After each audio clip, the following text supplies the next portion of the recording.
In this video, you'll learn how I set my personal goals and how we set our team goals each quarter. This is the same system that I use to set all the goals and tactics that led me to start 3 businesses that now generate over $50,000 a month. We will cover the goal setting process and the way that we use a scorecard each week to review the tactics needed to achieve each goal. What's up, guys? Welcome back to the channel. Jonathan here. I was able to achieve financial freedom at 27 years old through passive income of real estate investing, mainly Airbnb, real estate wholesaling, podcasting, and this channel deep dives into the step-by-step tactics of how you can do the same. And make sure you stay until the end, where I will share my current scorecard and the exact metrics we use as a team to hopefully achieve our big goals for 2022. Depending on what type of person you are, you're either gonna geek out on this topic or your eyes have already glazed over. But we are getting to that time of the year, and I do think it's important to start the year with a strong goal and a plan. So it's one of those things that's not always fun, but definitely worth doing. Personally, I go through phases where sometimes I go deep down the rabbit hole of time management and efficiency and strategy and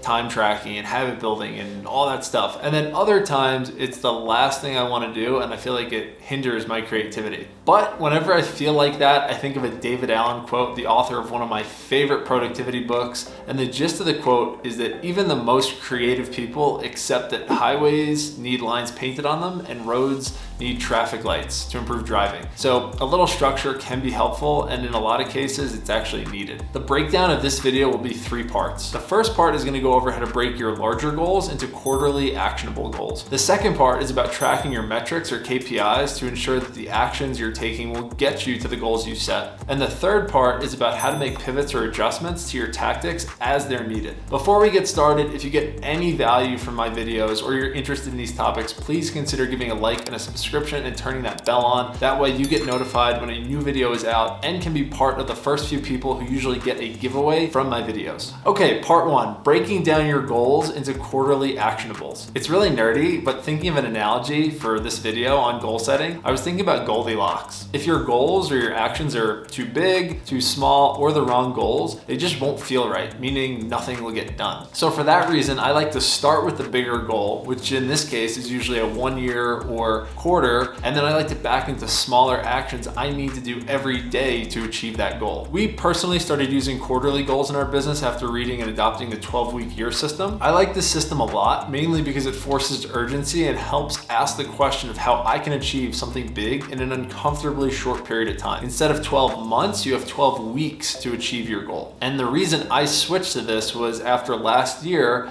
I realized most of my 1-year goals could be established in half or a fourth of the time if I had more urgency and a better plan. I was just letting myself off the hook by giving myself an entire year. I don't want you to make that same mistake. An example of breaking down a bigger goal into a quarterly goal could look like this in practice. I know a lot of you guys want to be financially free in 1 year, so let's use that. This is the goal or objective for the year. It's the overarching thing. And by starting out with this, it will help build out some of the projects or mini goals that will lead to that outcome. Typically, you want to brainstorm or come up with some tactics, but since this one is pretty straightforward and one I've done before, I'll just list out some of the example goals and tactics that have worked for me. So what I would do is make 4 goals in the year to lead to my outcome of financial freedom. The 4 things would be house hacking, buying a second home for Airbnb, starting a wholesale business, and lastly, starting a YouTube channel. I know it might sound crazy to have 4 goals, and you may be thinking, I could do all those in 1 quarter. Yes, you might be able to, but something I had to learn the hard way is that you can do anything, but you can't do everything. And the way that the biggest projects get done is with intense focus. And when they're finished, then people move on to the next project. So let's say those are your 4 goals. Next, we can come up with the metrics for buying a house hack. This is when things get a little more in the weeds, but not too bad. Basically, you're trying to organize the parts of the process and define the one-time actions and the recurring actions. For example, with house hacking, if you were to map out a 12-week plan to do that, all the steps around picking a location, picking a broker, speaking with a lender would all be one-time activities. Those should all be arranged within the first 3 weeks of the goal and put into order on your to-dos each week. After that, there will be much more repetitive tasks such as analyzing deals, making offers, and networking with other investors or property managers. Those will be reoccurring activities on your scorecard, unlike the one-time activities we just mentioned. So we have some bigger goals for the year, a few sub-goals for each quarter, and starting to break down some of the tactics for each. Next, in part 2, it's about tracking your goals, and I recommend using some sort of a scorecard. Here's what our scorecard looks like. It's what we use to make sure we're on track personally personally and company-wide each week. It's pretty simple and the rules are pretty simple. No more than 3 goals and no more than 3 tactics. At least that's what's in your view at any given time. Once you complete these things, hopefully on a Monday or a Tuesday that week, then you can move on to the rest of the items, or in this case,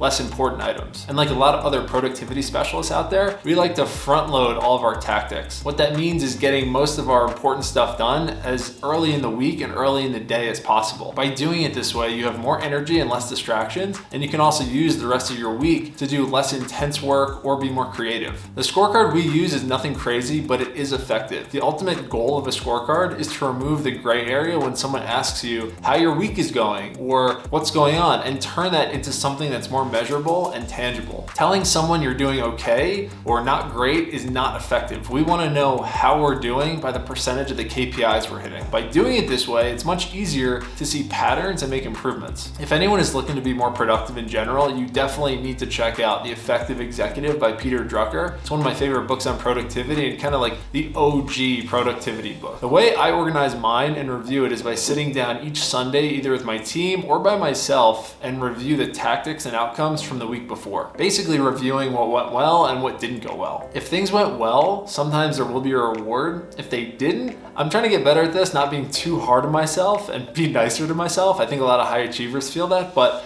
I'm really just trying to understand why I missed the goal and what happened. Was I sick? Did I not time block the tactics? Did I not get enough sleep? There's almost always something I can pinpoint to improve for the next week or change. Once I review the scorecard, I also review my notes and meetings on my calendar. And then I just create a new tab in the Google Sheet and create a new scorecard for the next week. After that, the next step is to break down the entire thing. After that, this might be the most important step in the entire process. You need to make sure all your tactics are time blocked on your calendar. If they aren't time blocked for the coming week, they'll rarely get done. It's just what I've noticed for me. Before we get to step 3, would you mind hitting that like and sub to the channel if you haven't already? I answer every question that gets posted on this channel, so if you have any feedback or questions, make sure to drop them below. Okay, part 3, making adjustments during the quarter and at the end of the quarter. Part of the biggest problem with yearly goals is that I think they get people into a rigid mindset of sticking to goals and tactics for long periods of time, even when they are the wrong goal or the tactics are not working. But the problem with quarterly goals is that people change their goals and tactics too quickly, especially if things start getting boring or difficult or they're not seeing results. So I have a few rules around this and changing or making pivots to your goals. If it's a proven tactic that I know has worked for other people, I will almost never quit or change it. It's like the bit from Jim Rohn when he asks, how long would you give your average baby to learn how to walk before you tell them to quit? Never. You're gonna let your baby learn how to quit. It just takes time. Because we know it works, we know we need to give it time. And the worst part about quitting on something too early is that you've already done the hardest part, getting started. So you might as well see it through. If it's a random tactic we're taking on a flyer, I'll probably give it less time, but will probably still force myself to see it through longer than I would a few years ago. I think deep down, we usually know when we gave something a real effort or just kind of half-assed it. So things do take time to develop, and only you know which may need a little more time or less time. But the problem is we want things so quickly, and I'm not immune to this. I'm obsessed with shortcuts and hacks, but some things just can't be hacked. A good example of this is when you get to the offer process in real estate. The only thing that you can work on is growing the number of leads that come into your pipeline and analyzing them. And a lot of times this process gets really boring and mundane. And a lot of times this process can take weeks or months to get a deal. And during that time, it's very easy to consider quitting or changing a strategy. But with this goal, the second you change the strategy, you're pretty much throwing away all the work you did leading up to that point. So that's that. But there is one good reason to change your goals and your tactics, and that would be that you achieve the goal and you're now working on something else. You can move on to another one that you'd set up for the next week or month or quarter. And this is a common thing for people if they have a scorecard that helps keep them on track. Okay, so the conclusion and how you can apply all this information. My advice would be to start with one goal and one set of tactics to go with that goal. Make it a 90-day goal and measure yourself weekly against your tactics. If you're highly motivated, great. If you think you need a little boost, consider an accountability group or an accountability partner. You can find them for free on Facebook, or you can pay to have a coach. If your goal is to buy a property, here is the most simple set of tactics I've used many times to buy property, and many students in our masterminds and other programs have used to buy property in 90 days. So your goal is to buy one property in 90 days. There is one key metric to do after you have a base level education and picked a location. and that is analyze deals. Analyzing deals so you can make offers. Offers lead to accepted offers. Accepted offers lead to properties getting under contract, and getting under contract leads to closing. So what a lead lag metric goal could look like for this would be, in month 1, do these things. Spend 30 minutes per day learning about real estate lingo. Then spend 30 minutes per day researching neighborhoods and speaking to brokers. Next, get pre-approved from a lender to make a purchase. At the end of month 1, beginning of month 2, start doing these things. 1, start to analyze deals you find yourself or your broker sends to you, 1 per day minimum. Next, if you start seeing deals that look good, you can begin making offers. The goal is 1 per week. If you have a broker, hopefully, they can send you pictures or videos of the property before the offer is accepted. If not, you will be able to get into it during due diligence. And then, depending on how the market is, you will get a deal accepted or not in whatever period of time the market dictates. Month 3, getting under contract, doing due diligence on the property, and getting ready for closing. First thing, spending 30 minutes a day to learn about due diligence and understand the repairs needed on your specific property. Next, spend 30 minutes a day, if needed, to ensure the lender has everything they need from you to close on the loan. Lastly, as all this is happening, spend 30 minutes getting the property ready for tenants or Airbnb guests. And this would probably lead to starting a new goal of standing up the property. This is just an example, but it's one I know can work if you just stay consistent. And that's it, guys. If you got any value from this video, please make sure to give a like and a subscribe. We are going to be posting 3 talking head videos a week going forward on this channel and answering all questions you guys have on investing, low money down, real estate, and achieving financial freedom at a young age. And if you haven't seen it yet, in this series, I will give out every tool and strategy you need to get started with Airbnb for free. So I highly recommend you check that out. Until next time, be great and good luck setting up your first big goal and tracking your KPIs.